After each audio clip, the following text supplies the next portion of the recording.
네, 안녕하세요. 반갑습니다. 사실 거의 지방 강의를 안 하는데, 제가 여기 온 이유는 열할기라는 거를 이렇게 집중적으로 하신다는 이 도서관 취지에 제가 또 감동을 받아서 저 나름대로는 좀 크게 마음을 냈습니다. 그게 제가 생색내는 게 아니고 제가 워낙 게을러서 이 토요일에 움직이기를 싫어요. 엄청납니다. 저의 게으름은 상상을 초월하실 거예요, 아마. 그런데 마음을 내서 이렇게 왔다는 거. 그게 이제 그게 저를 박수로 칠 게 아니라 열할기가 정말 너무 소중한, 고배로운 그런 텍스트라는 걸 제가 말씀을 드리는 거예요. 제 인생하고도 너무 깊은 관계가 있거든요. 딱 지금 20년이 전이더라고요. 열할기 이 책을 낸 게. 근데 이게 20주년 이제 리커버판으로 나왔는데 20년이면 이제 책이 세상에서 사라질 때인데 아직 책이 살아있어가지고 이것도 좀 신기한 인연인데 이게 이제 연암 박지원의 열할기의 내공인 거죠, 사실. 그러니까 하나의 고전을 만난다는 건 하나의 길이 열리는 거고 인생이 바뀌는 거예요. 근데 진짜 제가 인생이 바뀌었거든요. 그래서 여러분도 그냥 이제 고전을 뭐 교양이나 그냥 취미로 배우실 수도 있어요. 그것도 뭐 나쁘진 않은데 하나의 고전을 만나면 그걸로 이제 함께 길을 갈 수가 있어요. 그게 꼭 뭐 저자가 되고 그래서 내가 뭐 어디 가서 뭐 생색을 내고 이런 차원일 필요도 없어요. 함께 간다는 거.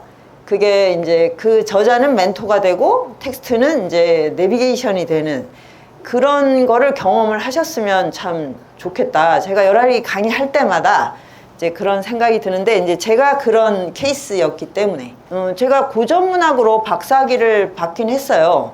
근데 고전문학의 범위가 넓어서 저는 한문 이 자료를 본 게 아니고 사설시조 뭐 잡가 이런 제가 참 제 외모와는 안 어울리는 조선시대 딴따라 문화를 연구했어요. 너무 감이 안 오시죠? 근데 제가 좀 사실 내면은 굉장히 좀 딴따라 기질이 있어요.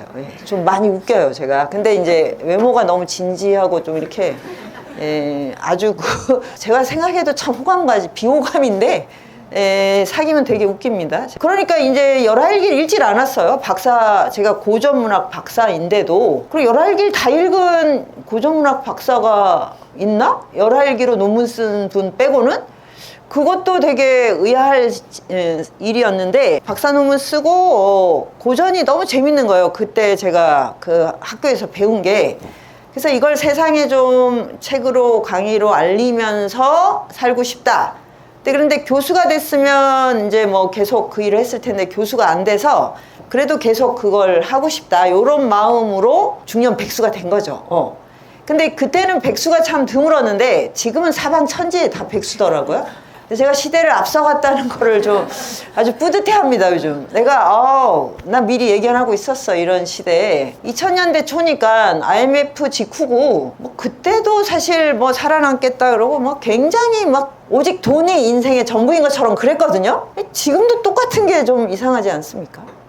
지금은 IMF도 아니고 우리나라가 뭐 굉장히 부자라면서요. 근데 청년은 애를 낳기 싫고 친구나 뭐 스승 뭐 이런 관계는 다 없어져 버렸고 그럼 오로지 부동산, 주식 이런 것만 남은 게 좀 생각하면 굉장히 씁쓸합니다. 경제적으로 높아지고 지위가 높아진다고 그 사람의 내면이 더 인격적이고 성장한 게 아닙니다, 여러분. 그렇게 생각하면 좀 뭐 고소하십니까?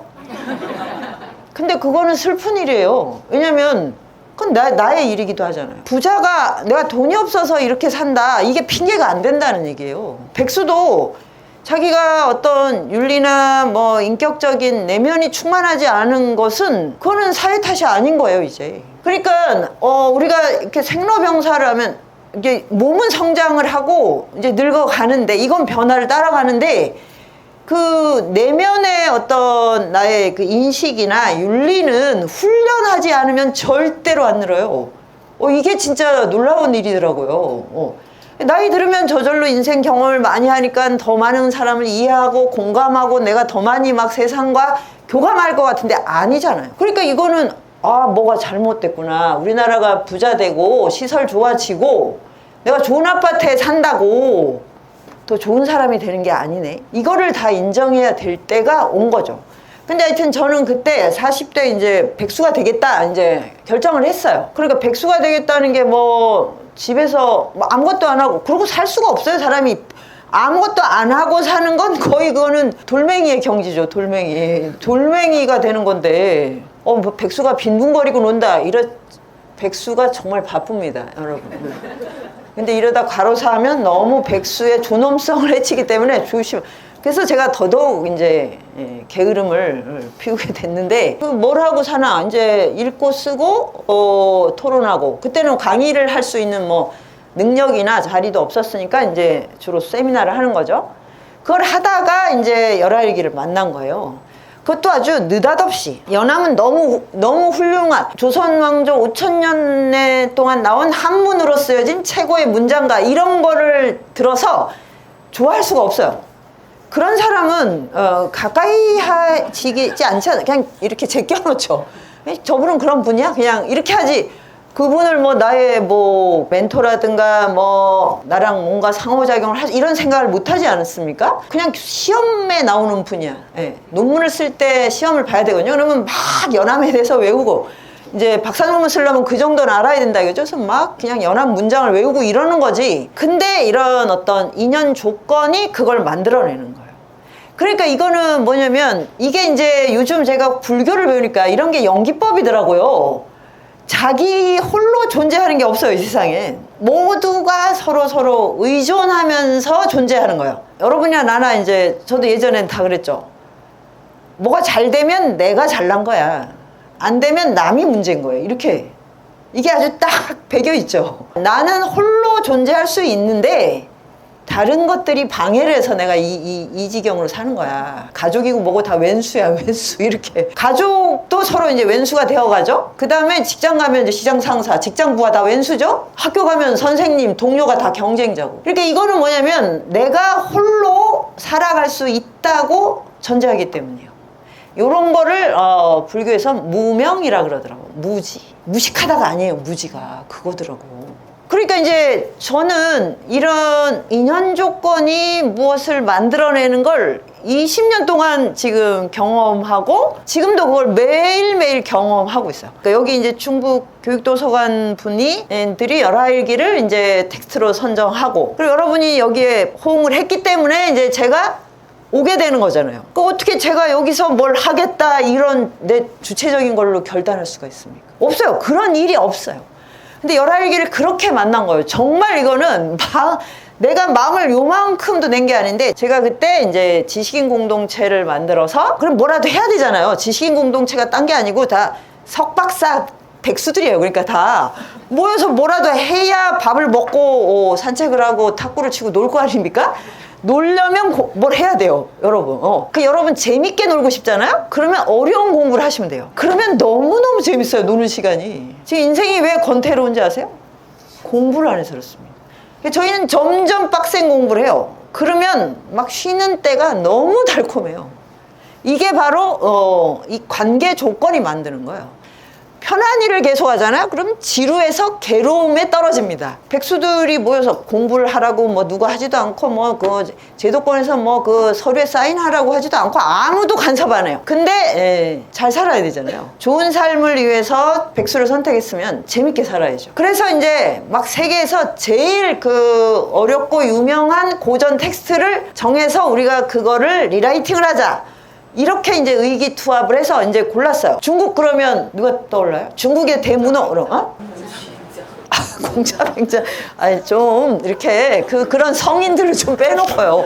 그분들은 중국인이 아니에요. 인류의 모두의 공통의 스승이에요, 스승. 인류의 보편적 스승들이에요. 그분들은 절대 국적을 부여할 수 없어요. 그래서 그걸 가지고 무슨 우리나라니 저쪽이니 뭐 이렇게 따지는 건 정말 무식의 소치입니다. 그래서 인류 전체에게 빛을 던져준 거잖아요. 그러니까 그분들 빼고 국적을 하여튼 가지고 있는 그러면 중국의 대문호 그럼 뭐 떠오르는 사람이 없습니까? 루신. 오, 상당한 수인데 루신 골랐고 유럽에서는 그러면 카프카 이렇게 이제 선택을 하고 그러면 우리나라는 누굴까? 이렇게 해서 조선 그러니까 모르는데도 다 연암 박지원 이렇게 근데 연안박지호는 그럼 누가 맞지? 한국 고전문학을 한 사람 저밖에 없는 거예요. 세상에. 이런 기막힌 운명의 장난이 있나? 진짜 이거는 난생처음 완전히 초짜로 열알기를 만나게 됐다는. 그러니까 이거는 저의 이제 함께 했던 동료 친구들이 만들어준 인연이잖아요. 그러니까 이게 어떻게 내 거고 내가 다 뭘 이것을 가지고 영광을 받다 이렇게 할 수가 없다니까요. 그런 어떤 인연장하고 만난 거고 여러분도 그렇게 만난 거예요. 그 장을. 그게 이제 연암이 250년 전에 했던 이제 썼던 글과 삶이 그 시공간을 가로질러서 그런 어떤 힘. 그래서 이제 제가 정말 눈물을 먹고 그 열알기를 봤는데 그 민족문화 추진위원회에서 번역된 거밖에 없었거든요. 진짜 그거는 한글이 보조적인 그런 텍스트예요. 지금은 제가 이제 번역을 했죠. 그 뒤에 너무 그게 한스러워서. 그리고 또 다른 분도 완역을 하고 이래서 지금은 뭐 너무너무 좋은 환경인데 세상에 이거는 이건 한국어가 아니야. 이건 차라리 영어가 더 쉬울 것 같은 그런 텍스트인데 이따만큼 근데 그걸 보고 감동을 제가 받기 시작했다는 거예요. 세상에. 우와, 이게 이런 일이 어떻게 일어날 수가 있을까요? 진짜 연암은 진짜 대단한 거예요. 저런 문장을. 그럼 뭐 제가 막 한문을 다 익혀가지고 그 한문 문법에 맞는 거를 막 터득을 해서 들어가서 깨닫는 이게 아니었다니까요. 아니, 이 사람이 어떻게 이런 걸 한자로 쓸 수가 있었지? 거기서부터 제가 이제 돌기 시작을 해가지고 그냥 한 번에 한 17번을 읽었어요. 엄청난 에너지를 투여한 거죠. 사람들이 공부를 한다 그러면 대충 노는 줄 아세요? 체력이 어마어마하게 필요해요.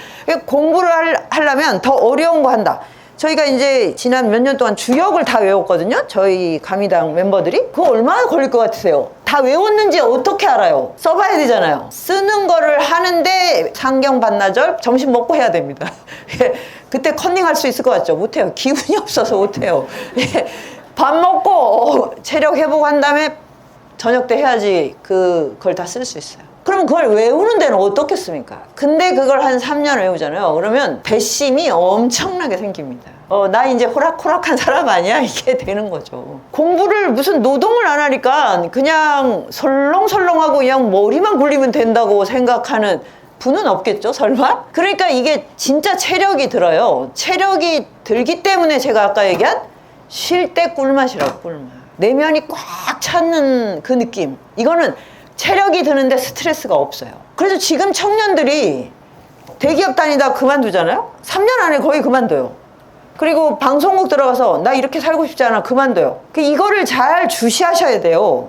요즘 애들 뭐 고생을 안 해봐서 어쩌고저쩌고. 연봉을 아무리 많이 준다고 해도 그렇게 스트레스를 받는데 왜 거기에 청춘을 다 바쳐야 됩니까? 그 기성세대가 답해야 돼요. 그리고 우리 부모님들은, 저희 부모님은 광부였으니까 광산에서 일했어요. 왜 그랬을까요? 생존과 생계와 자식의 교육이라는 삶이 거기 다 달려 있었잖아요. 근데 지금 대기업에 가서 내가 몸을, 청춘을 다 거기 바쳐야 될 만큼 생존이 어렵습니까? 그리고 내가 부양해야 될, 내가 아니면 굶는 가족이 있습니까? 그리고 그게 내 인생에 다 보람을 다 내가 정말 산업 역군이다 이런 걸 줍니까? 아무것도 안 주는 대가 딱 돈밖에 없고, 돈으로 할 수 있는 건 쇼핑밖에 없는데 그렇게 사는 게 당연하다고 우리가 기성세대가 어떻게 말합니까? 저는 절대로 안 해요. 그런 식으로. 근데 그걸 나오고 나니까 이제 할 일이 없으니까 집에서 이제 완전히 방구석 여포가 되는 거죠. 방구석에서 온갖 진짜 만행을 저지르는. 그러니까 우리 사회가 그걸 열어줘야 돼요. 그렇게 살라고 몰아가면 안 되는 거죠. 내면이 충만한데 내가 에너지를 다 기울여. 거기 스트레스가 없습니다, 이거. 근데 쉴 때 너무 꿀맛이고, 이걸 내가 해냈을 때 아무한테도 인정받을 필요가 없어요. 주역 다 외웠다고 뭐 누가 상을 줍니까? 무슨 뭐 보너스를 줍니까? 보상이 필요 없는 활동. 그게 진정한 공부예요. 그러니까 이제 제가 그때 그 맛을 느낀 거죠. 그럼 어떻게 되냐면 막 쓸게, 이 열알기에 대해서 하고 싶은 말이 막 그냥 샘솟아요, 진짜. 너무너무 하고 싶은 말이 많아요. 이 텍스트는 이런 거고요. 이런. 그러니까 이제 그 다음에 제가 이 책을 쓸 수가 있었죠.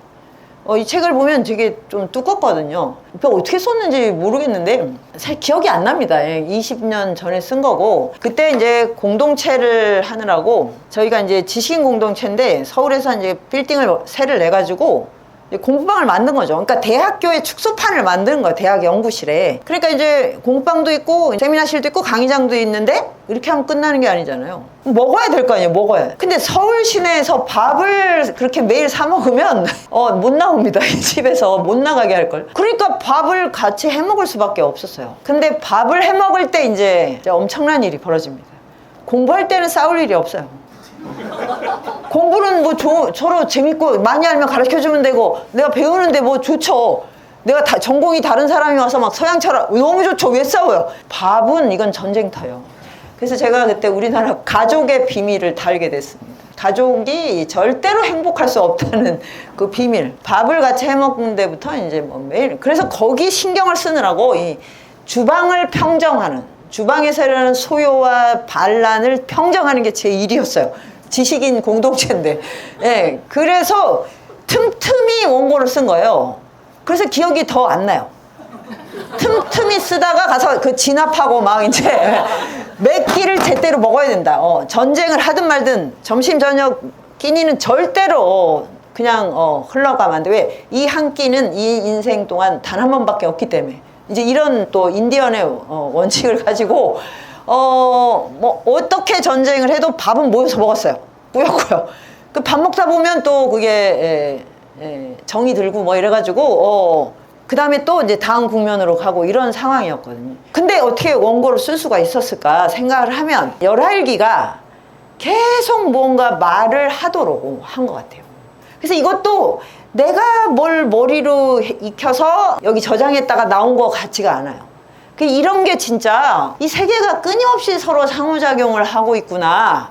이런 거를 저는 느끼거든요. 그리고 그 책이 저를 이제 백수로 먹고 살게 해준 거예요. 이 나오자마자 이제 막 그 도서관에서 강의를 그러니까 이게 왜 사람들이 이걸 주목했을까 이제 생각을 해보니까 고전을 이렇게 학습을 그러니까 교양을 익히는 걸로 학습을 한 게 아니고 제가 우리 시대에 이 텍스트가 어떻게 살아 있어야 된다고 우리 시대에 대한 얘기를 한 거예요. 그게 아주 새로운 접근이었다고 이제 생각이 돼서 이제 그때는 이제 신문의 시대였으니까 신문에 이제 굉장히 많이 화제가 됐었죠. 저는 사실 공부를 하면서 돈을 못 벌면 그냥 알바를 하려고 그랬어요. 뭐 알바가 뭐가 됐든. 근데 지금은 되게 이게 체계화되고 그런데 그때는 그게 없었는데도 몇 시간만 딱 해서 꼭 필요한 일을 하고 돈을 벌고 나는 나머지 시간에 내 걸 한다. 이게 저의 그 삶의 기조였거든요. 그거보다 더 좋은 삶이 있는지 잘 모르겠습니다. 솔직히. 예. 뭐 어떤 직업이든 어떤 지위든 저는 진짜 안 부러워요. 아무튼 이제 그래서 나는 남은 시간엔 내가 하고 싶은 걸 한다. 이게 이제 그 배짱이었는데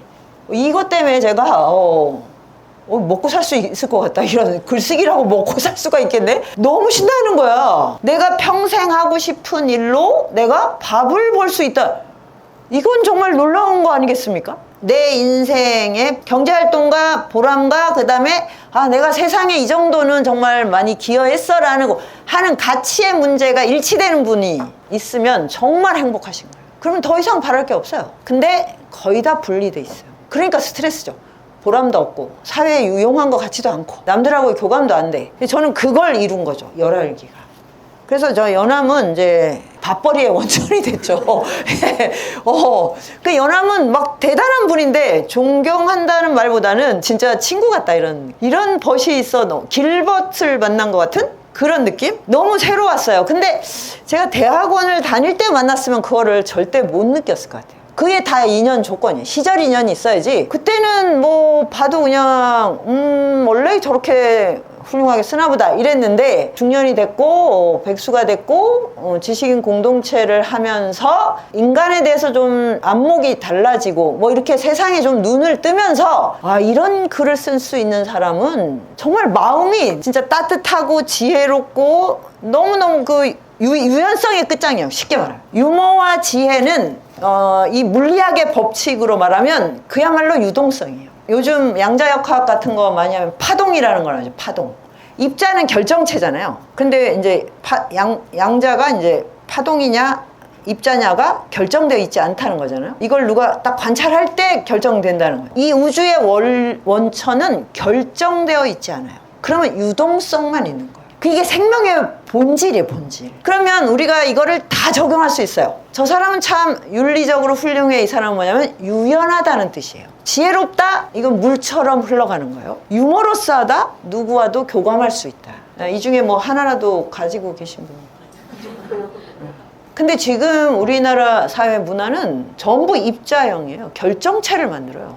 마네킹처럼 사람을. 그러니까 얼굴도 그렇게 딱 그 이목구비가 굳어 있으면 그러면 그 사람과 교감을 못 해요. 그 유동성이 생명의 근원이에요. 근데 늙는다는 게 왜 서러우냐면 유동성을 자꾸 잃어버리는 거예요. 몸이 뻣뻣해지기 때문에 아픈 거예요. 관절염이나 허리 아프고 이런 게 유동성이 사라지는 거거든요. 탄력성.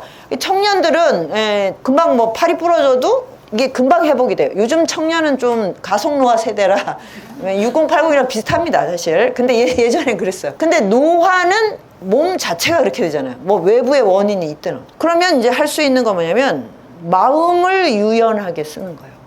이거는 근원적인 거라 노화하지 않아요. 마음은 노화를 안 합니다. 경직되지 않아요. 근데 마음을 안 써요. 마음은 없다 치고 뇌만 굴리는데 뇌를 한 방향으로만 쓰시거든요. 그래서 뇌가 다 굳죠. 이렇게 장수시대가 와서. 그래서 제일 두려워하는 게 치매가 됐고, 인지장애는 노화에 수반되는 거라 그 자체를 피할 수는 없어요. 그러면 그걸 가지고 어떻게 대처해서 사느냐거든요. 그러니까 지금 이제 80대, 90대 분들은 이렇게 오래 사실 줄 몰랐기 때문에 그냥 무방비로 그냥 얼마 안 남았나 보다 이러고 가다가 그렇게 되신 거예요.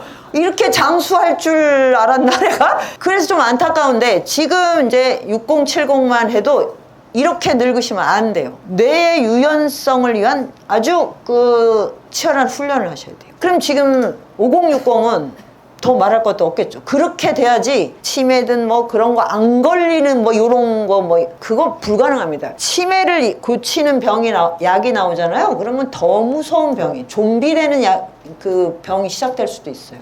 더 무서운 병이 기다리고 있는 겁니다. 자, 그래서 이제 연암을 봤을 때 이 사람은 정말 청년기에서 그 69세에 이제 삶을 마칠 때까지 너무 유연해요. 어디에 막힌 데가 없어요. 그거에 내가 이제 반했고, 그래서 이제 연암의 시대, 그 다음에 이제 이 텍스트, 이런 거를 이제 제가 그 전에도 뭐 18세기 공부를 하긴 했지만 아주 더 강렬하게 이제 접속을 하게 된 거죠.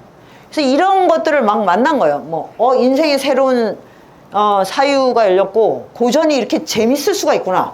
조선시대 사대부가 썼는데 막 이렇게 웃을 수 있다는 게 너무 놀라워. 지금 21세기인데 내가 이걸 보면서 너무 연암의 이 장난기랑 막 자기가 몸을 던져서 막 개그를 하는 데도 있거든요. 그런 거를 막 웃을 수 있다는 게 너무 놀라웠어요. 그러니까 일반 사대부가 아닌 거야, 이 사람은. 조선시대에. 거기에 반했고, 그 다음에 이게 열하일기니까, 일기인데 여행기잖아요. 여행기를 일기로 썼어요. 그러니까 이제 양이 많죠. 6개월 정도의 여행이니까 보통은 날짜 쓰고 어디에 갔다, 특징 하나, 이렇게만 쓰거든요. 그 왕호천축국전이 그 인도를 간 거잖아요. 신라시대에. 얼마나 그게 소중한 자산이야. 근데 그걸 보면 너무 안타깝습니다. 장소밖에 없어요, 장소. 거기서 겪는 사건과 에피소드와 그 다음에 스토리가 있어야 돼요, 스토리. 근데 이전에, 그 열하일기 이전에 나온 많은 연행록, 이제 중국 갔다 온 연행록이 300몇 편이나 있었답니다. 그것들은 전부 그런 식으로 기록이 돼 있는 거예요. 근데 여기는, 일기체인데 그 하루에 있었던 여행에 다양한 스펙트럼이 다 담겨 있는 거. 지금 우리가 외국 여행을 한다고 할 때 이 중국을 간다는 게 남미에 무슨 어디를 가는 정도의 그 아주 보통 사람은 생각할 수 없는 장소에 간 거예요. 그러면 거기서 이제 많은 걸 겪잖아요. 말이 안 통하니까 겪는 거. 날씨부터 너무너무 다른 거예요, 조선하고. 비가 오는데 빗방울 사이즈가 다른 거예요. 대륙은 역시 이 사이즈가, 여기서 오는 빗방울은 너무 낭만적이야. 근데 저기는 간장종지 말한 게 막 떨어져. 바람이 부니까 말들이 서로 고개를 묶고 움직이지를 못하네. 이런 장면을 보고, 땅이 넓다 세상 열흘 동안 달려갔는데 산이 안 보이는 요동벌판, 얼마나 이상하겠어요. 우리나라는 달려가면은 어디까지 달려갔어요? 나주평야든 뭐든 답을 거 이렇게 시야로. 그 다음에 연암이 배운 한문 문화권의 모든 게 중국에 대한 얘기잖아요. 자기가 배운 모든 이제 그 역사적 현장을 가는 거예요. 명나라가 청나라한테 이제 굴복해서 교체되는 명청 교체기의 사건. 그럼 연암은 그게 이제 막 얼마나 감흥이 막 다 그거를 이제 쓰고 소동이 일어나잖아요. 많은 사람이 가니까. 그리고 그때가 장마철이라서 강이 범람했어. 그러면 강을 건너야 될 때 막 죽을 뻔하는 거죠. 이런 장면들까지 해서 모든 종류의 글쓰기가 여기 다 실험이 됐다. 이게 또 정말 매력적인 거예요.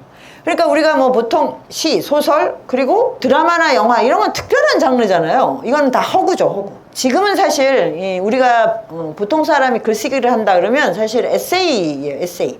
에세이 안에 모든 게 들어가. 근데 이제 이거를 그 이전에는 수필이라고 말을 했거든요. 그러니까 북가는 대로 쓴다. 그러니까 이제 형식이나 문체가 자유로운 거죠. 진짜 소재와 내용에 따라 문장 스타일과 그 느낌, 정서, 에토스 이런 게 너무너무 다른 글들이 막 펼쳐지는. 그러니까 이게 정말 지금 보통 사람들의 글쓰기의 최고의 텍스트라고 저는 생각이 드는 거죠. 그래서 저희 강의당도 이제 글쓰기를 꼭 와서 오면 이제 공부를 하면 시키는데, 그럼 시도 아니고 소설도 아니고 그냥 일반 수필도 아니에요. 에세이를 쓰는 거예요. 그러면 주제에 따라 이제 자기 인식과 자기의 삶과 이런 걸 막 섞어서 이제 쓰는 거예요. 그러면은 사람들이 이게 너무 뭐 철학도 아니고 낭만적인 수필도 아니고 이런 글을 써서 뭐 하나. 근데 사실 연암이 쓴 글이 그런 거고 제가 쓴 글이 그런 글이거든요, 사실은. 그래서 이걸 저는 대중지성의 글쓰기라고 하는데, 여러분도 이제 글을 쓰신다면 그런 글을 쓰셔야 돼요.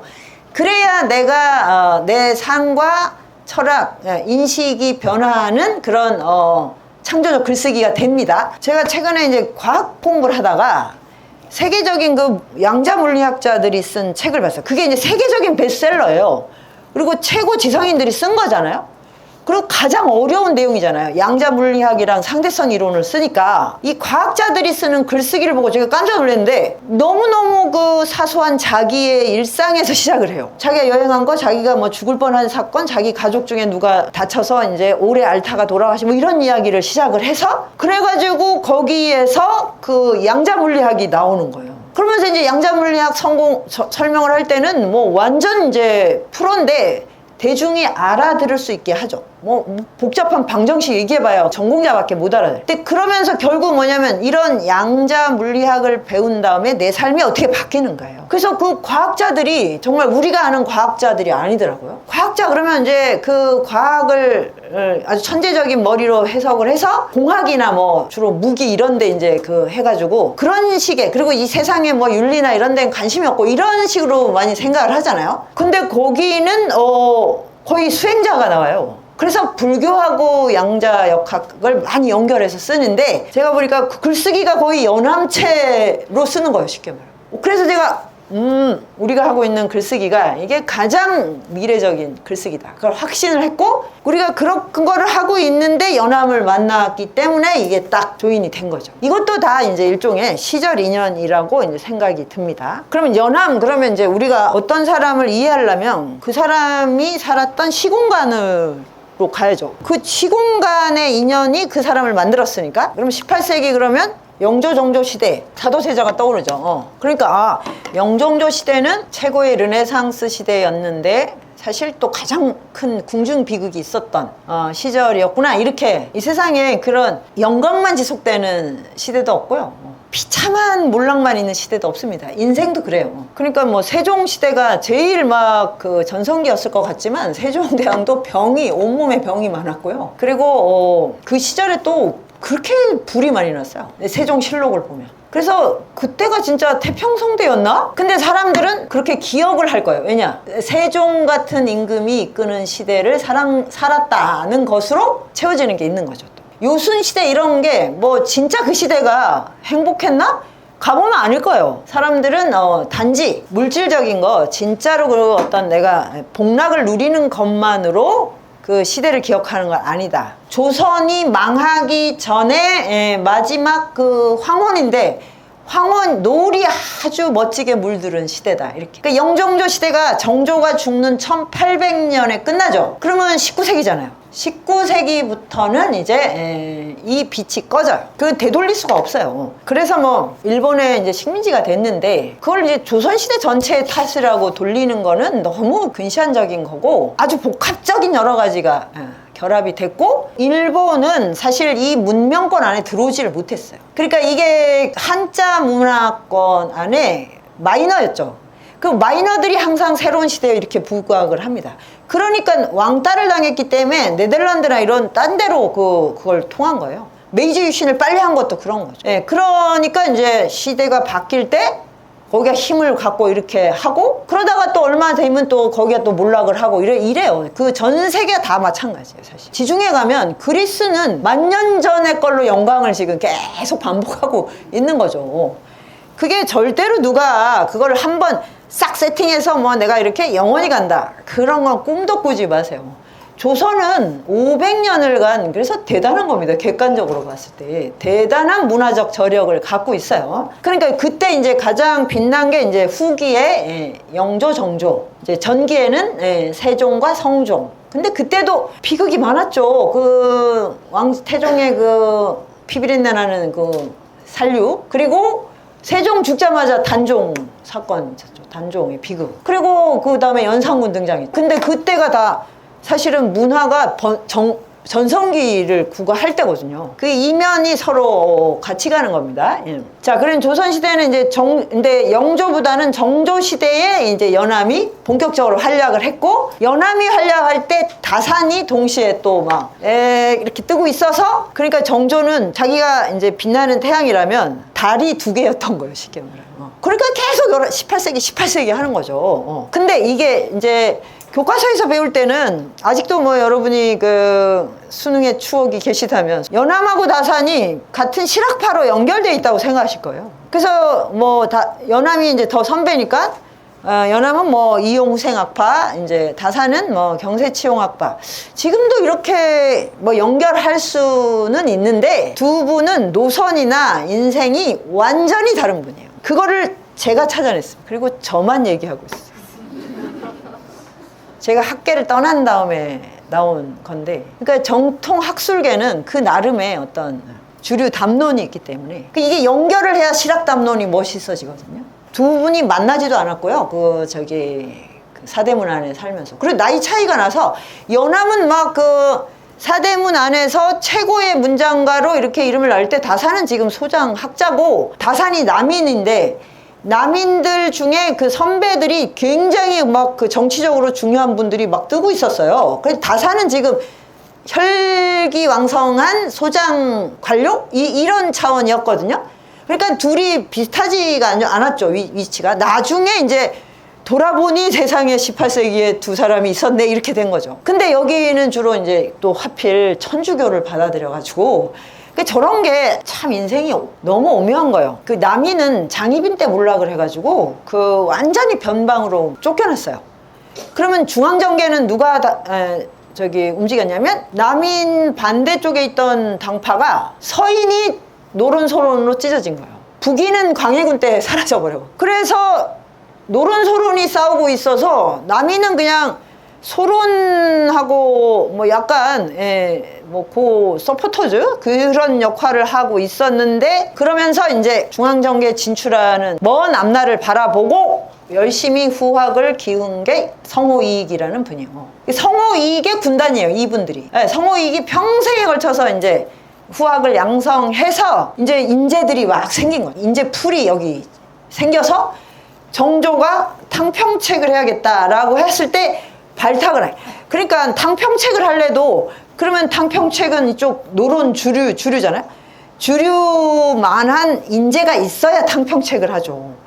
인재가 하나도 없는데 어떻게 등용을 합니까? 그러면 진짜 나라가 절단나죠, 진짜. 그러니까 그게 이제 그 성호이익의 그 역할이었던 거예요. 그러니까 뭔가 이제 내가 바닥으로 내가 출하겠다 그럴 때는 그걸 받아들이고 공부를 하시면 됩니다. 아, 지금 내가 무형의 자산을 쌓을 때구나. 그러면 100년 안에 바뀝니다. 근데 어차피 영광, 내가 아무리 영광 봐봤자 10년 가기 어렵고요. 끊임없이 이게 유동하는 거예요. 이렇게 서로. 그러니까 뭐 내가 이렇게 해놓으면 뭐 내 자식들이 끝까지 가서 막 그런 것은 이 세상에 없습니다. 그런 왕국도 없고요. 그래서 이제 정조라는 임금을 만났고, 이제 드디어 인재들이 양성이 됐고, 탕평책이라는 걸 한다네. 노론은 너무 싫죠, 탕평책. 탕평책이 우리가 교과서에서는 아주 좋은 걸로 등장하지만 아주 그 노론들한테는 저거는 아주 비굴한 타협이에요, 정치적으로. 그래서 이제 등용을 시켜줬어. 그래서 이렇게 둘이 맞짱을 뜨게, 노론 쪽 재상과 이쪽 재상이 맞짱을 뜨게, 그리고 또 명재상이 또 다 탄생을 했어요. 그게 아주 흥미진진합니다. 그런데 문제는 여기 뭐야, 천주교를, 글쎄, 천주교는 성리학에서 받아들일 수가 없죠. 군주 위에 천주가 있는 건데, 절대자가 따로 있잖아요. 조선의 근간이 다 흐트러지는. 그러니까 이런 일이 왜 벌어질까? 그리고 천주교가 지금 중국에 겨우 좀 왔어요. 지금 서양에서 포교를 해가지고. 근데 중국이 그때 청나라고 태평성대를 이루는 때라 뭐 천주교를 그렇게 관심도 있지도 않았고 받아들여야 되나? 뭐 이러는 차원인데 조선은 아직 포교를 할 생각이 전혀 없었거든요. 그래서 신부나 뭘 보내지도 않았어요. 포교 대상이 아니었다니까. 근데 여기 신앙에 불이 붙었어. 이건 무슨, 저쪽에서는 지금 사랑을 주지도 않는데 사랑에 불이 붙어. 이게 너무너무 이상해. 지금 하는 공부가 너무 재밌어서 지금 포기했지만, 계속 이 공부를 했다면 어떻게 기독교, 천주교가 조선과 만나게 됐을까? 이걸 인류학적으로 탐구해보고 싶어요. 한국인의 어떤 이 아주 무의식적 차원에서. 그게 아니면 절대로 이해가 안 됩니다.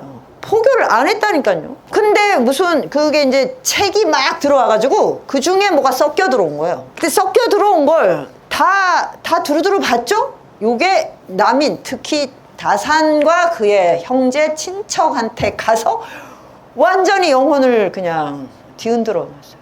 이런 건 너무 오묘하지 않습니까? 대단한 텍스트가 아니야. 성경이 들어온 것도 아니에요. 그냥 천지를 창조한 창조주가 있다더라. 그 말 하나에 뿅. 이분들이 그 전생에 이스라엘 분이었더라. 뭐 순교했다가 환생했다고 해야 돼. 근데 이 이론은 윤회 이론은 기독교는 안 맞잖아요. 이 이론을 쓰면 맞아. 힌두교나 불교 이론을 하면 이해가 돼. 이거는 전생에 뭔가 인연이 있었어. 그럼 이해가 된다. 근데 기독교는 그걸 용납을 안 하잖아요. 그럼 어떻게 이런 일이 일어나냐고. 그래서 이제 이게 정조시대의 아주 중요한 정치적 이슈고, 연암과 다산의 차이를 만드는데도 굉장히 중요한 사상적 분기점이에요. 연암도 천주교를 접했죠. 연암은 또 열하에 가서 천주당이 궁금해서 천주당이 있다 하면 가는 거예요. 갈 때마다 신부님이 없어. 갈 때마다 신부님이 뭐 외유나 출장을 갔어. 이것도 너무 신기하죠. 자기가 본 걸로는 너무 열악한 거야, 이게. 사상적으로. 그냥 뭐 천국 지옥 이거는 불교에 다 나오잖아요. 윤회 과정 중에. 그러니까 이런 걸 갖고 창조주가 있다 이런 것도 동양에서는 이미 예전에 버린 카드거든요. 상제라고 알죠? 옥황상제 그러잖아요. 옥황상제. 근데 상제라는 개념이 있었어요. 상제가 창조주 개념인데 아주 오래전에 어떤 인격적 주체가 세상을 만들었다 하니까 너무 이 천지가 좁아져서 버렸어. 그래서 뭐 기, 도, 양 이런 이제 물리학적인 원리에서 인간이 어떻게 살아야 하는가 이게 다 나온다고 보니까 군자는 중정을, 주역의 원리가 다 그거거든요. 군자가 되고 성인이 되고 이게 이제 인간이 가야 할 길이야. 이렇게 됐는데 갑자기 창조주가 나와서 창조주를 섬긴다. 이게 안 맞죠. 그런데 이제 연암도 그래서 이 천주교에 대한 얘기를 많이 한 건 아닌데 나중에 늙음하게 생계형으로 뭐 면천군수랬는데 거기 천주교 그 순교 바람이 불어버린 거야. 군수가 이걸 결정해야 되잖아. 그래서 연암이 이제 천주교에 대한 자기 입장 그리고 어떻게든 이제 순교를 막고 피해 순교를 막고 그래서 막 그 설득하는 장면이 나와요. 그래서 막 그 천주교에 빠진 이제 그 마을 주민 이제 곧 이제 죽을 거잖아. 뭐 이건 법으로 용서가 안 되니까 계속 설득해요. 그 자기 일 끝난 다음에. 그래서 그 사람이 천주교를 포기했어. 제가 보기에는 지쳐서 포기한 것 같아요. 이 군수님은 계속 할 것 같다 이런 생각이 들어서 그래서 그 순교가 안 일어났어요. 자기 연암이 있는 데서. 그래서 이제 요 둘의 차이, 그러니까 저쪽은 왜 저렇게 맹렬하게 저걸 향해 갔을까? 다산은 뭐 요한이라는 세례명이 있었던 가성 신부였다고 이제 뭐 하고. 그런데 저는 진짜 또 다산이 그 유배를 가서는 완전히 그거에 대해서는 노코멘트. 그리고 오로지 유학만 하거든요. 그럼 18년 동안 거의 여의당전서 600권을 남겼는데 자식이 안에 있는 신앙을 안 꺼내놨다는 게 저는 믿어지지 않아요. 그럴 수가 없어요, 사람. 오히려 이제 다 잃어버렸으니까 이제 정말 나의 진심을, 그래서 거기서 포교하다가 뭐 순교를 한다, 이게 더 자연스럽죠. 그렇게 할 수 없어. 그렇게 이중 플레이는 불가능해. 우리가 그 내연 관계는 이중, 삼중이 가능한데요. 돈 또 이렇게 사기치는 건 막 떴다블로 해서 막 10명, 20명도 사기를 칩니다. 근데 자기 인식의 이 차원에서는 그렇게 이중 구조를 갖기 어려워요. 왜냐하면 인식은 올인을 해야지 통찰을. 통찰은 양다리 걸쳐서 할 수 있는 게 아니에요. 그게 저는 잘 납득이 안 되는데, 하여튼 이 문제는 영원히 미스테리고 여러분도 관심을 가져보세요. 정말 흥미로운데 제가 이 테마는 지금 공부를 할 지금 여력이 없다는 거. 그러면 연암은 또 근데 중국 청나라가 일으킨 그 문화적인 어떤 그 번성의 토대를 봤어요.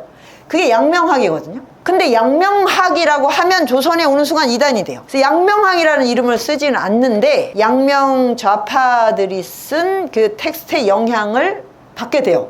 근데 이제 연암의 제자들이 엄청 받아가지고 그 책이 막 들어와서 문체를 다 바꾸고 이러는데, 연암은 제가 보기에 영향을 받았다기보다 연암이 이미 그런 식의 사유나 문체를 향해 가는 중에 그걸 만났다고 봐요. 그 연암은 양명학을 사실 뛰어넘거든요. 아무튼 그래서 이제 청나라와의 관계에서 이쪽은 청나라가 지금 막 사상적으로 전 세계에서 가장 이제 뛰어난 수준, 그리고 물질 문명도 그렇고 정말 황제는 하늘이 내는 겁니다. 사람이 교육을 어떻게 할 수 있는 게 아니에요. 진짜 그걸 느끼게 해주는 황제들이 연달아 3콤보로 탄생을 하는데, 이때가 마지막 걸륭 황제 때가. 그러니까 이게 전 유럽에서도 막 중국을 쳐다보고 있는 그런 때였거든요. 그러니까 거기에 이제 사상이 굉장히 막 이제 분출이 되고 있었거든요. 그 분출되는 사상의 영향을 받은 거고, 거기에 흘러들어온 서양 과학과 천주학, 아주 정말 어떻게 보면 사이드인데 그거는 다산그룹이 받은 거예요. 이것만 해도 되게 흥미진진하지 않습니까, 지금? 2004년에 이제 그 열화일기 책을 내고 연암한테 뭔가 내 감사를 전해야겠다 그래서 연암 평전을 이제 내기로 하고 이제 공부를 하고 있었는데, 다산하고 비교를 좀 해야 되는데 다산하고 이게 너무너무 다른 궤적을 취하는 걸 보고 이게 너무너무 흥미로운 거예요, 막. 그래서 거의 그렇게 가는 바람에 제가 연암과 다산 둘을 같이 써버렸어요. 원래 연암 평전 쓰려고 시작을 한 건데, 근데 이제 이게 그렇잖아요. 얘가 누구인가를 알려면 얘하고 비교를 해보면 딱 더 드러나죠. 그러니까 이거 하나만으로는 사실 이 사람이 특징이 안 살아요, 사실. 이 주변의 조건을 봐야 되거든요, 항상. 나는 누구인가 하면, 나는 누구인가, 내가 먹는 음식이다, 내가 만나는 사람이다, 내가 오늘 하는 말이 나예요. 친구들 한번 쭉 써보세요. 한숨이 나올 거죠. 이게 나라. 내가 좋아하는 물건들, 내가 쇼핑한 목록 다 보면 이건 뭐 그냥 쇼핑 요괴구나. 근데 그게 다 내 삶을 만들어가는 거예요, 핵심이. 뭐 따로 뭐 어디 있는 게 아닙니다. 주변에 무엇이 그 시대와 어떻게 흘러갔는가, 이걸 보는 게 이제 사실 그 사람을 이해하는 가장 핵심입니다. 자, 이제 드디어 연암 얘기를 하면, 이분은 좀 외모도 이제 약간 제 스타일인데, 일단 뭐 이렇게 뚱뚱하지? 처음에 좀 놀랐어요. 근데 눈매가 되게 무섭거든요. 근데 저런 분들이 또 유머가 넘쳐요. 또 중요한 게 목소리죠, 목소리가 생기가 있어야 돼요. 그래서 연암이 목소리가 너무 아주 호탕하다, 그리고 유머가 있다, 이러니까 주변에 사람이 그치지 않는 거죠. 인복이 있는 거예요, 인복. 말을 재미나고 정직하게 하는 사람 옆에 사람이 모입니다. 요거는 천지불변의 원칙이에요, 원칙. 이제 노론 명문가 집안. 노론이 이제 집권 당일 때 명문가니까 금수저죠. 최고 더 바랄 게 없는데, 이 집안의 명예는 그러니까 사대부가 명예로우려면 두 가지가 있어야 돼요. 청렴해야 돼요. 자발적 가난이 바로 가장 영성으로 내가 성장했다는 뜻이에요. 이게 없으면 그 사람은 사실 그다지 볼 게 없습니다. 그 사람이. 그래서 재물과 성, 이 두 개에서 자기 스스로를 컨트롤할 수 있느냐, 자발적으로 그것을 포기할 수 있느냐, 그걸 보고 그게 지도자의 핵심이에요, 핵심. 그런데 이제 그것만 있으면 또 안 돼요. 그러면 아, 저분들은 청렴하기만 하구나. 문장가가 나와야 돼요. 그래서 아주 그 양반 사대부는 내가 살았다, 살아 있었다는 걸 증명하려면 문집을 내야 됩니다. 그 문집 내는 돈은 꼬불쳐 놓은대요. 밥을 굶더라도. 그 모아놨다가 마지막에 문집은 내는. 그러니까 내가 살아서 사대부로 떳떳하게 존재했다. 근데 연암 집안은 이런 집안이었던 거예요. 그런데 이제 이 청년이 그 입신양명을 해야 되는데 이게 뭔가 체질에 안 맞는 거야. 그러니까 우울증을 앓게 된 거죠. 그러니까 이게 병을 앓는다는 건 뭔가 신호가 오는 거예요. 그게 이 길에 대해서 다시 내가 점검해야 하는. 근데 무슨 우울증을 앓지? 그 18세기에? 이것도 되게 특이한 거거든요. 농업경제 시대에는 농촌에서 우울증은 드문 일입니다. 농촌은 주로 농약을 조심해야죠. 농약. 우울증은 도시 문물에서 특히 아파트 문화 고립돼 있잖아요. 그래서 절대 고립되면 안 돼요. 근데 고립을 아주 향해 가는 문화야 지금. 그런데 연암은 그러니까 그런 조건이 아닌데, 그래서 조선시대에 우울증이 없어요. 근데 우울증이 왔다. 연암은 그래서 어떻게 했냐면 먹을 수가 없고 잠이 들 수가 없었어요.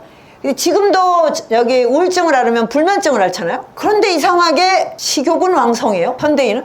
이게 정말 무서운 거예요. 원래 병이 들면 식욕, 삶의 의욕이 떨어져서 먹는 게 다 싫어져야 돼요. 그게 자연스러운 거예요. 근데 지금은 암에 걸려도 그 암세포가 좋아하는 음식들이 너무너무 땡기고 그거를 먹지 못해서 그걸 먹고 사실 암이 도발을 해가지고 그냥 다 낫다가 쓰러진 분들 많이 봤어요. 그리고 이게 얼마나 무서운 겁니까? 지금 그러니까 건강할 때 식욕 제어를 해서야 돼요. 그 연암은 아무것도 못 먹었어요. 이게 정상이죠. 먹지도 못하고 자지도 못하니까. 그래서 이제 나가서 이렇게, 그러니까 소통을 한 거야. 소통 시도. 그래서 우울증이 걸릴수록 소통을 해야 돼요. 그럼 나으려면 필사적으로 내가 나가야 되는구나. 나가세요. 갈 데가 없죠. 친구도 없죠. 그 우울증 걸린 분들 친구 없죠. 도서관으로 가세요. 도서관. 책이 있잖아요. 도서관 직원하고라도 말을 하세요. 도서관 직원하고 친구 되면 좋죠. 뭐 같이 청소도 해주고 뭐 물기도 도와주고. 그리고 치매를 극복하는 길도 말하는 거예요. 말. 텔레비만 보고 이렇게 있으면 삶의 의욕이 뚝뚝 떨어지고 고립이 되는 거예요. 그러면 이게 이 단백질이 쌓이는 거죠. 뭐 너무 간단한 원리 아닙니까? 보세요. 사대부 명문가 집안의 도련님이 이런 분뇨장수, 이야기꾼, 도사, 이 사람들 다 70대예요. 지금 열 몇 살짜리예요. 이렇게 하는 거예요. 2080이 만나야 돼요. 그래야 그 사회가 젊어서 좋고 늙어서 좀 좋고 죽어도 좋고 이렇게 되는 겁니다.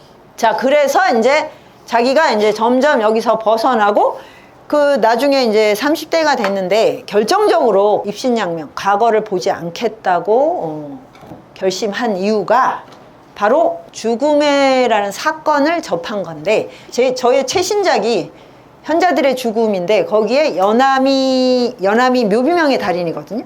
연암의 묘비명하고 연암이 겪은 죽음이 거기 나오니까 그 참고하세요. 근데 30대에 할아버지랑 아버지 어머니가 다 돌아가셨어요. 그러면 3년상을 치르잖아요. 그러는데 이제 결정적으로 이제 정말 연암은 타고난 재능 중에 하나가 뭐냐면 사람을 너무 좋아해요.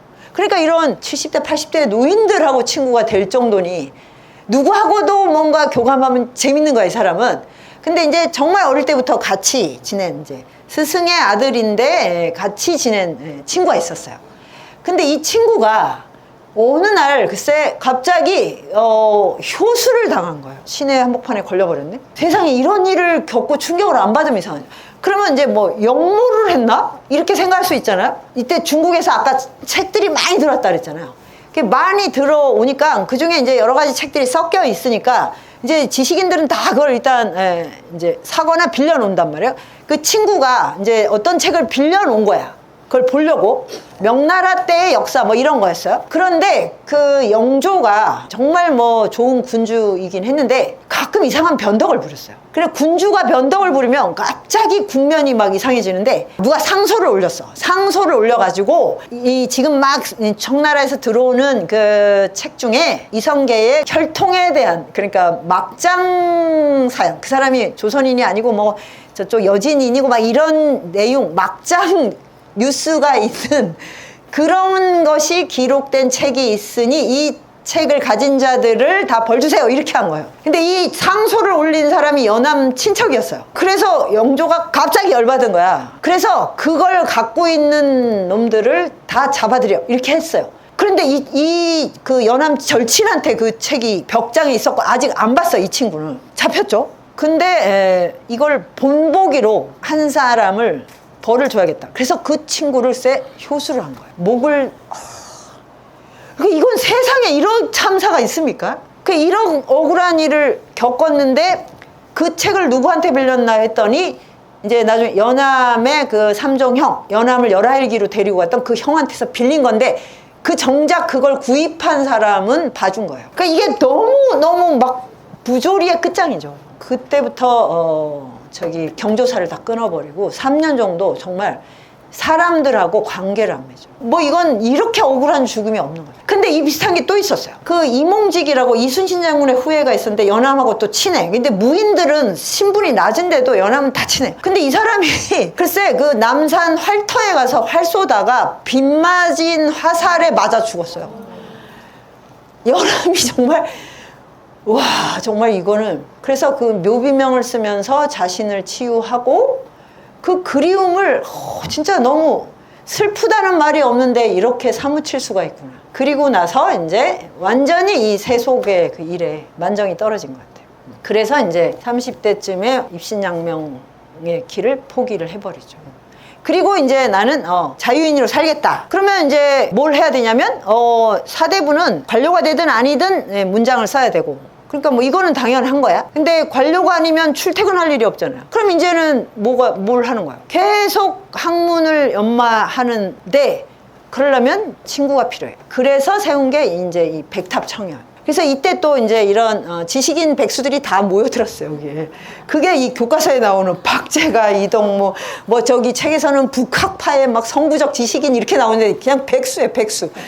여기 지식인들인데 뭔가 되게 뛰어난 지식이냐. 그러니까 맨날 글 쓰고 청나라에서 오는 그 글을 통해서 조선 문명을 좀 개혁해보자, 이런 사람들을 북학파라고 한 거죠. 북이 청나라예요. 청나라로부터 배운다. 그런데 그 조선의 기본 담론은 뭡니까? 정치적인 담론은 북벌이었잖아. 북벌. 청나라를 물리치자. 왜? 청나라가 제일 잘 나가는데 왜 물리쳐? 오랑캐니까. 왜 오랑캐야? 공자맹자의 이 문화를 이어받는 한족이 아니고 만주족이니까. 그래서 무찌르자 오랑캐 그 곤줄놀이 할 때 많이 노래 불렀잖아요. 그게 거기까지 내려온 거예요. 그래서 우리가 뭐 군대를 일으켜가지고 중원을 한바탕 그냥 다 휩쓸어서 오랑캐를 물리치고 다시 그 문화를 뭐 새로 복원하니 어쩌느니 이랬는데, 허생전에 보면 그 이완 장군을 불러다가 그 이제 허생이 그 방책을 말해주죠. 그래 이제 좋다 그러면 이제 중원을 정복하려면 일단 스파이를 보내야 돼. 스파이를 보내려면 뭘 해야 됩니까? 가서 머리를 깎아야 돼. 변발을 해야 돼. 황비용처럼. 정보를 가지고 있어야지 전쟁을 할 거 아니에요. 그랬더니 이완 장군이 뭐랄까, 조선의 사대부가 누가 머리를 깎고 도포를 벗고 어떻게 그런 중축한 옷을 입을 수 있겠냐. 그러니까 아니 머리털 하나도 못 깎으면서 무슨 병자호란의 국치를 씻는다는 거냐. 이래서 막 그 허구성을 너무 통렬하게 풍자하는 장면이 나오잖아요. 근데 이제 그게 북벌은 사실 북벌할 생각은 요만큼도 없었고요. 왜냐면 조선 사대부들이 무인이 될 생각이 전혀 없었어요. 무장을 할 생각이 일체 없어요. 임진왜란 때도 안 했는데 무슨 지금 태평성대 이런 걸 해. 그러니까 이거는 내치용이에요, 내치. 계속 오랑캐 담론을 만들면서 우리는 중화의 핵심이야. 그러니까 성리학을 더 견고히 해야 돼. 이렇게 썼던 거예요. 그게 허구죠. 그래서 이제 우리가 이럴 때가 아니다. 예, 아무리 오랑캐지만 저렇게 통치를 잘하고 있다면 저기 배울 게 있다. 그리고 저기가 어쨌든 간에 저 땅은 공자 맹자의 땅이 아닌가. 그 문화가 몇천 년 내려왔는데 이럴 때가 아니다. 이런 게 이제 북학파가 된 거죠. 그래서 이게 백탑청년에서 이제 연안과 함께 이제 이런 새로운 지성인들의 모임이 이제 형성이 됐다가, 그래서 이제 이 사람들은 그럼 북학을 하려면 어떻게 해야 돼요? 계속 연경을 가야 돼.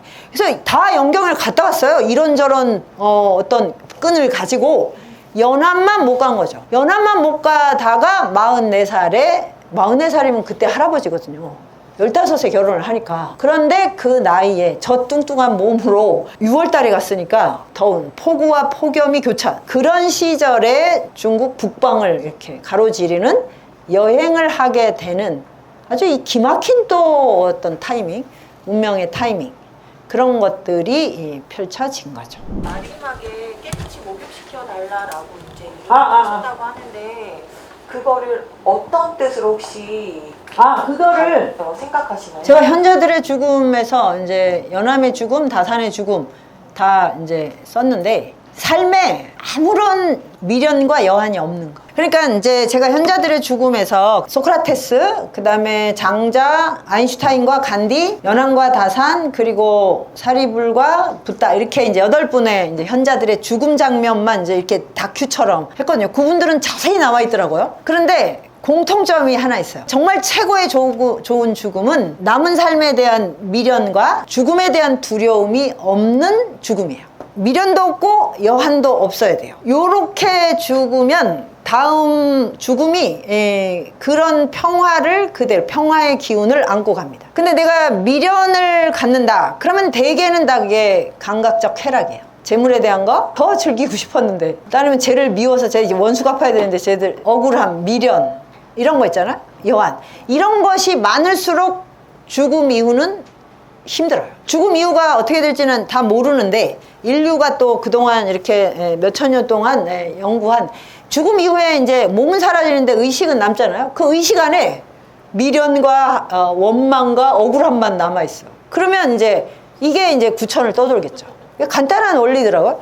그래서 저분들은 정말 공통적으로 소크라테스부터 다 억울한 죽음인데 전혀 안 억울해요. 죽음을 너무너무 행복하게 받아들여요. 이제 소크라테스는 그러거든요. 죽은 다음에도 나는 계속 철학을 할 거고, 그럼 철학자를 만나면 토론을 할 거고, 그러다가 다시 몸을 갖게 되면 더 뛰어난 현자가 돼서 세상에 돌아오는 거. 그 연암은 이제 그 자신도 이제 평생 백수로 살았는데 아들한테는 너는 그러면 뭐 뜻을 이뤄라 이럴 것 같잖아요. 과거의 연야는 째째한 선비가 되지 마라. 그러니까 그거는 뭐 시험을 잘 보라는 얘기가 아니잖아. 그래서 아들도 백수를 살았어요. 그래서 이 집은 3대 백수.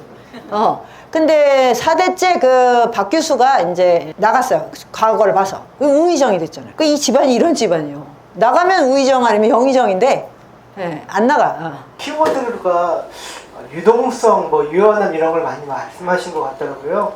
그러면 우리가 이 열하일기, 연암의 어떤 일들을 공부하면서 어떤 부드러움을 우리가 오늘날에 좀 볼 수 있을지 좀 이렇게 찝어서 좀 얘기를 해주실 수 있을지. 그거는 이제 다음 주에 이제 열하일기가 이제 열하일기 글이 이제 어디를 향하고 있나, 이 글들이 왜 이렇게 다양하게 막 이렇게 사방으로 뻗어 나가는지 할 때 이제 나올 건데, 그 유연성은 부드러움이라고 말하기보다 공감 능력이에요. 자기 안에 gat혀 있으면 뻣뻣해져요. 자기를 지켜야 되기 때문에. 그러니까 이제 이렇게 왜 그 판다들이 그렇게 모든 대한민국뿐 아니라 전 세계 사람들이 다 이제 사랑을 하냐면, 걔들이 이렇게 교감하는 능력이 되게 뛰어나거든요. 그 사람하고의 교감하는 그 장면에서 다 반하는 거지 외모 자체가 아니거든요. 그게 뭐냐면 타자에 대한 무한한 호기심하고 뭔가 결합해서 뭘 하고 싶어하는 이 마음이거든요. 그 인간한테 꼭 필요한 게 이 공감인데, 공감을 하려면 계속 내가 타자와 결합을 해야 돼요. 이거는 굉장히 능동적인 힘이 필요한 거예요. 내가 누구를 부드럽고 친절하게 대해준다고 되는 문제가 아니에요, 사실은. 그래서 그거를 멈추는 순간 늙는 거예요, 사실. 그 아인슈타인이 그랬거든요. 이 우주의 그 신비 앞에서 호기심을 갖고 있는 한 절대 늙지 않는다. 자연에 대한 호기심도 뭐 죽을 때까지 왕성했지만 어떤 사람하고도 대화를 할 수 있어요. 마지막에 그 프린스턴에서, 미국의 프린스턴이라는 곳에서 사는데, 산책을 할 때마다 만나는 모든 주민들하고 이 수학과 물리학 이야기를 할 수 있는, 나중에 이제 부인이 돌아가시고 자기 딸이 아닌 그 양딸들하고 사는데 양딸들이 결혼을 했다가 그 양아버지랑 살고 싶어서 거기 와요. 왜냐면 아인슈타인이랑 있으면 너무 재밌어서. 그 논쟁을 많이 했는데 그 양자역학 때문에 양자역학을 못 받아들여가지고, 그래서 그 닐스 보어라는 과학자하고 정말 논쟁을 해서 번번이 깨졌어요, 아인슈타인이. 그런데 서로를 너무 좋아했어요. 이런 게 사실 공감력이에요. 그 생명력은 거기에 있어요, 거기. 근데 자기를 너무 지키려고 하거든요, 현대인은. 그러면은 내가 뭐 나를 지키려고 하면 타인에게로 다가갈 수가 없잖아요. 타인의 말을 귀를 기울이기보다 내가 어떻게 보이나에 신경을 쓸 텐데. 그래서 자기가 잘났다는 걸 증명받으려고 하는 게 제일 어리석어요. 잘날 필요가 없고요. 그 사람과 결합, 접속하는 것을, 그게 진정한 능력입니다. 그 요남은 아들이 쓴 그 아버지의 행장에 이런 말이 있어요. 아버지는 혼자 밥 먹으신 적이 없다. 백수연 평생. 그러니까 누구하고 항상 같이 밥을 먹었다. 열하일기를 보면 어딜 가든 계속 누구한테 말을 걸어요. 상대방이 이해를 못하는데도 계속 말을 걸어요. 그래서 아주 이상한 해프닝이 많이 연출되는데 그걸 그대로 다 적어놨어요. 근데 제가 오래 살아보니까 사실 친구가 많은 것보다 더 큰 백이 없더라고요. 저는 저기 부자나 정치인들 하나도 안 부럽습니다. 친구가 있어야죠. 뭐 아파트 크면 뭐예요, 거기 하나도 오지도 않는. 전원주택 그렇게 멋있게 지어놓고 자기 집 앞에 누구 지나가는 것도 싫어해. 친구 있는 게 제일 백이. 제가 그래서 아주 그냥 나이 들수록 큰 소리 치고 다니는 게, 저희 가미당에 가면 2060 친구들이 진짜 많거든요. 그러니까 제가 여러분한테 이렇게 큰 소리를 치는 거예요. 다음에는 그러니까 이제 열하일기 안으로 들어가서 연암이 어떻게 천지 만물과 어떻게 마주치는지 그런 이야기를 좀 하도록 하겠습니다. 자, 감사합니다.